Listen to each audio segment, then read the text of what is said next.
12 años de trabajar por los 7 municipios de Jalapa, 12 años de incomodar a las autoridades y con la ayuda de Dios, vamos por más.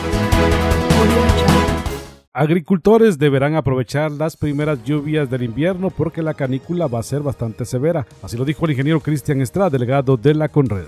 Sí, definitivamente en el tema del boletín agroclimático se estuvo en una reunión a nivel regional viendo el tema de cuáles eran las recomendaciones, ¿verdad?, del sector agrícola, y una de ellas es de que aprovechemos la humedad y las primeras lluvias que se van a presentar en el mes de abril y principios de mayo, porque sabemos que nuestro ciclo del maíz, por ejemplo, ¿verdad?, una variedad X, tenemos 100 días para la cosecha.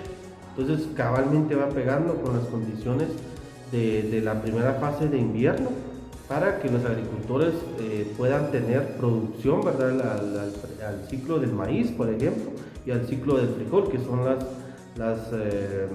los cultivos que más tenemos acá presencia en el departamento, y también el tema de hortalizas, ¿verdad? Entonces aprovechar la primera humedad que va a haber ahorita a finales de abril, principios de mayo, para que la canícula ya tengamos ese llenado de fruto y que no pueda impactar en los productores. Para los T21, los Chapines y el mundo, notijalapa.net.